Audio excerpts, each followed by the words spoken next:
اعوذ باللہ من الشیطان الرجیم بسم اللہ الرحمن الرحیم۔ حضرت علی رضی اللہ تعالی عنہ کے پاس ایک یہودی آیا اور کہا، میں نے سنا ہے آپ مسلمان جب عبادت کرتے ہیں تو برے برے خیالات آتے ہیں، جب کہ ہم عبادت کرتے ہیں تو ہمیں نہیں آتے۔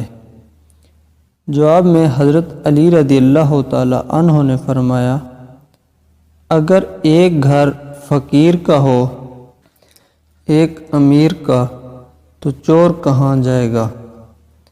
یہودی نے کہا، امیر کے گھر میں جائے گا۔